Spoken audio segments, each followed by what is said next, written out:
श्री शिवाय नमस्तुभ्यम। हर हर महादेव। कैसे हैं आप सब? आशा करती हूँ आप सब भाई बहन बहुत ही अच्छे और स्वस्थ होंगे। जैसा कि आप सभी को पता है कि बैसाख की शिवरात्रि कितनी विशेष और महत्वपूर्ण होती है। बैसाख की शिवरात्रि घर में सुख शांति समृद्धि मनोकामना पूर्ति के लिए किया जाता है। तो बैसाख की शिवरात्रि किस दिन पड़ रही है, इस बात को लेके बहुत ही कंफ्यूजन है। तो इस बार की जो शिवरात्रि है, वैसे तो आप सभी को पता होगा कि शिवरात्रि और प्रदोष वही व्रत किया जाता है जो शाम के समय पूजा का मुहूर्त आपको मिल सके। और शिवरात्रि का पूजा रात्रि भर जागरण किया जाता है, रात्रि के समय पूजन किया जाता है। तो जब रात्रि में आपको शिवरात्रि मिल सके तो उस दिन पूजन करना चाहिए। तो इस बार आपकी विशेष मुहूर्त बन रही है। 2 दिन आप उपाय कर सकते हैं, लेकिन जो भी भाई बहन व्रत करते हैं, पूजन करते हैं, उन्हें कब करना चाहिए और कौन सा उपाय आपको बैसाख की शिवरात्रि के दिन करना चाहिए। तो पहले तो जान लेते हैं कि शिवरात्रि कब पड़ रही है। तो शिवरात्रि आपकी प्रारंभ हो रही है 15 अप्रैल को रात्रि 10:32 से प्रारंभ होगी और दूसरे दिन 16 अप्रैल को रात्रि 8:20 पे समाप्त हो जाएगी। तो ऐसे में जो निश्चित काल पूजा का मुहूर्त होता है रात्रि के समय में, वह आपकी 15 अप्रैल को बन रहा है।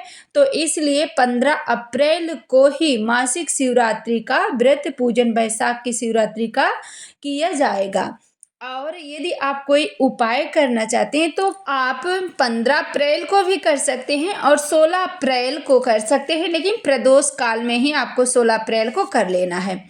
अब चलते हैं, देखते हैं कि उपाय किस तरह से करना है। शिवरात्रि के दिन यानी कि प्रदोष के दिन, इस बार का प्रदोष और शिवरात्रि एक ही दिन पड़ रहा है। अब आपको समझ में आ गया होगा। अब आपको करना क्या है, जैसे कि आप प्रत्येक प्रदोष को या प्रत्येक शिवरात्रि को महादेव को एक धतूरा चढ़ाते हैं और बेलपत्र चढ़ाते हैं। लेकिन बैसाख की शिवरात्रि के दिन यदि आपकी कोई विशेष मनोकामना है, किसी भी कामना की पूर्ति के लिए, धन संपदा के लिए, नौकरी के लिए, व्यापार के लिए, आपका व्यापार नहीं चल रहा है, या घर में पैसे की बहुत समस्या है, या संतान नहीं हो रहा है, संतान प्राप्ति के लिए शादी की योग नहीं बन रहे, मतलब आपके जीवन में जो भी कष्ट है उससे मुक्ति दिलाने के लिए बैसाख की शिवरात्रि आती है।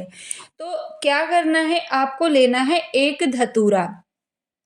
एक धतूरा आप ले लीजिएगा, धतूरे का फल आपको लेना है और साथ में आपको बेल पत्र नहीं लेना है। आज के दिन आपको बेल पत्र का कांटा लेना है। कितना लेंगे, तो 7 बेल पत्र के कांटे लेने हैं और एक धतूरा लेना है। इसे आप अपनी कामना करते हुए देवी अशोक सुंदरी के स्थान पे स्पर्श करा के देवाधिदेव महादेव के शिवलिंग पर आपको समर्पित करना है।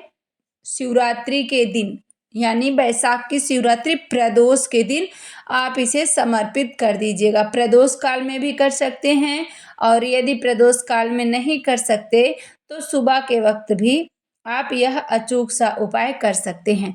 अब दूसरा उपाय आपको करना है। दूसरा उपाय करने के लिए आपको एक मिट्टी का कलश लेना है। उस मिट्टी के कलश में आपको जल भरना है और इस जल को आप ले जा कर के एक बेलपत्र ले लीजिएगा। बेलपत्र जल में इस तरह से छुआ दें, यदि है तो उसमें डाल करके आप लेके जाएं। इस जल को आप देवाधिदेव महादेव के शिवलिंग पे मिट्टी के पात्र से चढ़ा दीजिएगा। पहले बेलपत्र शिवलिंग पे समर्पित करें, उसके बाद जल को समर्पित करिएगा। यदि आप जल के पात्र में नहीं डालना चाहते तो पास में स्पर्श करा करके, बेलपत्र का स्पर्श करा करके फिर आप शिवलिंग पे चढ़ा दीजिएगा। यह उपाय बहुत ही सरल है और यदि आपको मासिक शिवरात्रि के दिन बेलपत्र नहीं मिल रही है तो शिवलिंग पे जो बेलपत्र चढ़ी होती है उस बेलपत्र को आप ले लीजिएगा। उस पे एक चावल का दाना रख के भगवान शंकर जी के शिवलिंग पे समर्पित करके 1 लोटा जल आप अवश्य समर्पित करिएगा। जो भी इस पवित्र पावन मासिक शिवरात्रि के दिन यह उपाय करेंगे उनकी सभी मनोकामना पूरी होगी। जैसा कि आप वीडियो में देख सकते हैं कि किस तरह से आपको उपाय बताया जा रहा है। जो भी हम आपको उपाय बताते हैं, करके समझाते हैं और बहुत ही सरल तरीके से आपको बताने का प्रयास करते हैं ताकि आपसे कोई मिस्टेक ना हो, कोई गलती ना हो, आप बहुत ही आसानी से कर लें। और जब भी आप बेलपत्र समर्पित करें तो ध्यान रखें, आप जहाँ पर बैठें उस तरफ डंडी ना हो, दूसरी तरफ डंडी होना चाहिए। यह बहुत ही विशेष उपाय है, आप इस उपाय को करें। चैनल पे पहली बार आए हैं तो चैनल को ज़रूर सब्सक्राइब करें, लाइक करें, शेयर करें।